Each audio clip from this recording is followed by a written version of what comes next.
Hello నమస్తే. నేను journalist YNR. ఆంధ్రప్రదేశ్‌లో ఇప్పుడు హాట్ టాపిక్ కల్తీ మద్యం. కల్తీ మద్యం అంశానికి సంబంధించి వైసీపీ ప్రభుత్వానిపై తీవ్ర విమర్శలు చేస్తున్న నేపథ్యంలో, ఆ కల్తీ మద్యం రూట్స్ మీ దగ్గరే ఉన్నాయంటూ వైసీపీ పైన రివర్స్ అటాక్ మొదలుపెట్టింది తెలుగుదేశం పార్టీ. ఆ రూట్స్‌కి కేంద్రం జోగి రమేష్ అని చెప్తోంది. సో, జోగి రమేష్ గారు ప్రస్తుతం మనతో పాటు పాడ్‌కాస్ట్‌లో ఉన్నారు. సార్ నమస్తే. నమస్తే వైఎన్ఆర్ గారు. చాలా క్లీన్‌గా, ఫ్రెష్‌గా కనపడుతున్నారు. మీకు మద్యం అంటిందా ఎప్పుడైనా? అంటించుకున్నారా? మద్యం దూరం నుంచి మాత్రమే టచ్ చేస్తారా? అసలు దానికి నేను చాలా దూరం. హుహు. అంటే ఆ అలవాటు అనేది నాకు ఎప్పుడు కూడా లేదు. ఆ! కానీ మా కులం గౌడ కులం. హ్మ్. మా వృత్తే కల్లు గీత కార్మికులు. అంతే కదా! హ్మ్. భారతదేశంలో ఎక్కడున్నా సరే ట్యాడీ ట్యాపర్స్ కమ్యూనిటీ మాది. హ్మ్. చిన్నప్పుడు మా ముత్తాతలు, మా తాతగారు, వృత్తి అదే కదా! మా వృత్తి అది. బతుకు తెరువు అది. మా బ్రతుకు తెరువు అది, మా వృత్తి అది. అది గర్వంగా చెప్పుకుంటాం. మేము ఎక్కడున్నా దేశంలో ఉన్న మా ట్యాడీ ట్యాపర్స్ ఎక్కడైనా అదే చెప్తారు. హ్మ్. ఆ తర్వాత మా నాన్నగారు వచ్చేసరికి మా చిన్న వయసులోనే హ్మ్. ఏరా కాంట్రాక్టర్ అండి. ఓకే. పెద్ద కాంట్రాక్టర్. ఓకే. ఖమ్మం జిల్లా ఇటు పక్కన ఉమ్మడి రాష్ట్రం అంటే కలిసి ఉండగా ఇవన్నీ కూడా మా కృష్ణా జిల్లాలో ఒక ఏరా కాంట్రాక్టర్. మా నాన్నగారు మా డైరెక్ట్ బాబాయ్ కాంట్రాక్ట్ అంటే? సారా మన ఓకే. ఒక ఆహా! గవర్నమెంట్ పాటలు ఉండేవి అవును. కదండి. 'వారుని వాహిని' యా అనేది పెట్టించేవాళ్ళు. హ్మ్. అటువంటి పెద్ద పెద్ద సిండికేట్స్ బసవరాజ్ గౌడ్ గారు ఎక్కడ కర్ణాటక. ఆ! మాగంటి రవీంద్రనాథ్ చౌదరి గారు, కరెక్ట్. హ్మ్. ఇటువంటి వాళ్ళందరూ కూడా ఐలాపురం వెంకయ్య గారు, హ్మ్. ఇటువంటి వాళ్ళంతా ఒక సిండికేటు అట్లా. ఆ తర్వాత మా నాన్నగారు పొలిటికల్‌గా 87లో ఇబ్రహీంపట్నం మండలాధ్యక్షుడు. ఓహ్! ఇక ఆ తర్వాత మా బాబాయ్ గారు హుహు. మాకు బార్లు, బ్రాందీ షాపులు పెద్ద సిండికేట్ ఉండేది. హుహు. తర్వాత ఇక పొలిటికల్‌గా నేను మా నా దేవుడు రాజకీయ గురువు మీకు తెలుసు రాజశేఖర రెడ్డి రాజశేఖర గారు. రెడ్డి గారు. హ్మ్. ఆయన అడుగులో అడుగు. ఆ తర్వాత నేను కృష్ణా జిల్లా యువజన కాంగ్రెస్ అధ్యక్షుడు అవ్వటం. హ్మ్. సైమల్టేనియస్‌గా ఇక ఆ ఫీల్డ్ నుంచి మేము ఎప్పుడో 2002 తర్వాత నేను 2009లో ఎమ్మెల్యే అయ్యాను. ఆ! దాకా అది వదిలేయటం కూడా జరిగింది. 2 అసలు డేకేడ్స్ 2 డేకేడ్స్ నుంచి వదిలేసారు. 100% వదిలేసాం. ఇక అసలు మా ఫ్రెండ్స్ అంతా కూడా సరదాగా ఎంజాయ్ చేస్తా ఉంటారు. హ్మ్. ఏది మామూలుగా పార్టీల్లో. హ్మ్. కానీ మనం చూసి ఆనందిస్తా ఉంటాం. హ్మ్. తే ఎందుకు అలవాటు కాలేదు? లేదు సార్ అది అసలు చిన్నప్పటి నుంచి అదొక మందు అలవాటు గాని, హ్మ్. ఈ పేకాట అనేది ఏదో కార్డ్స్ ఆట. హ్మ్. అది నేర్చుకోవాలని చూశానండి. హ్మ్. కానీ అసలు నాకు అబ్బల. అర్థం కాలే. అసలు అర్థం కాదు. ఇప్పటికీ అర్థం కాదది. హ్మ్. అసలు ఆ పరిస్థితి. సో, మీకు అలవాటు లేదు గానీ, అలవాటు ఉన్నోళ్ళందరితో వ్యాపారం చేస్తుంటారా? వ్యాపారం అసలు కల్తీ మద్యం తయారు చేశారు అనే అలిగేషన్ అసలు ఎందుకొచ్చింది? ఎందుకు అంటిందది మీకు? అసలు కల్తీ మద్యం అనేది ఇబ్రహీంపట్నం ఏరియాలో ఒక గో బార్ ఒకటి సీజ్ చేశారండి. హ్మ్.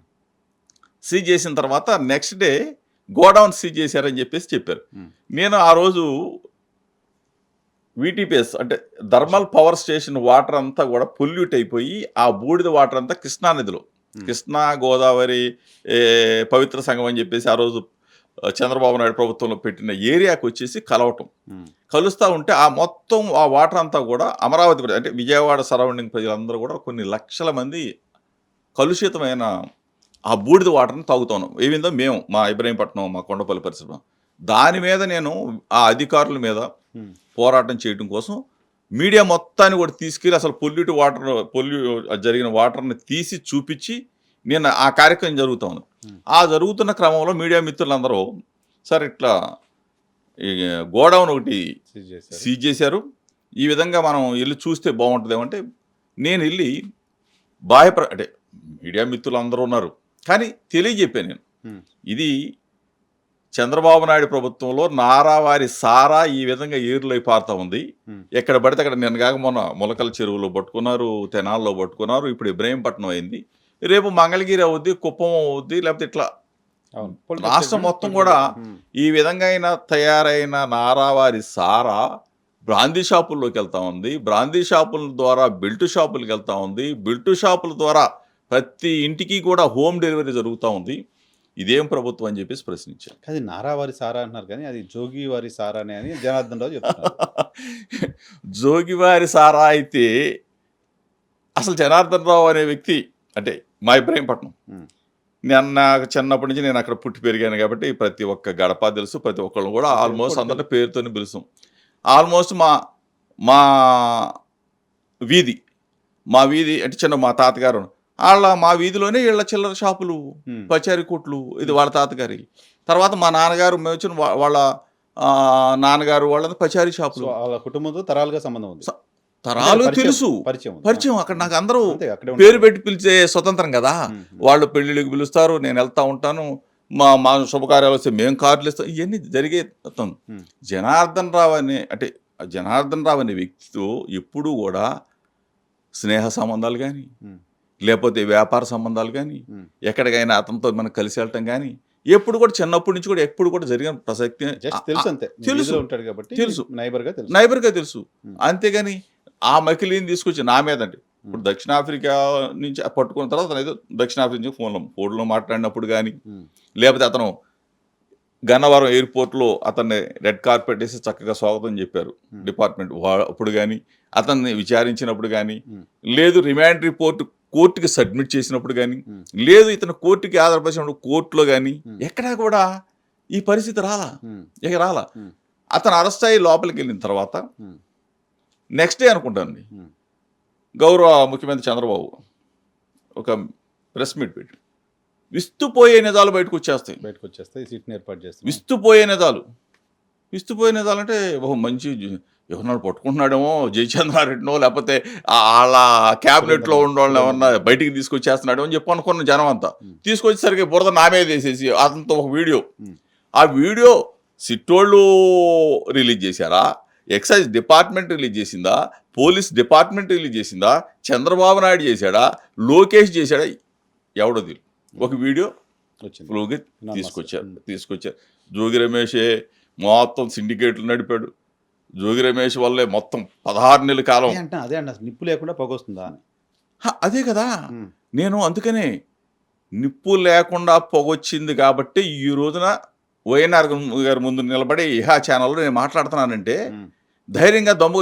ఇప్పుడు మీరు నా మాట్లాడే విధానం మీరు చూసుంటారు. ఉమ్.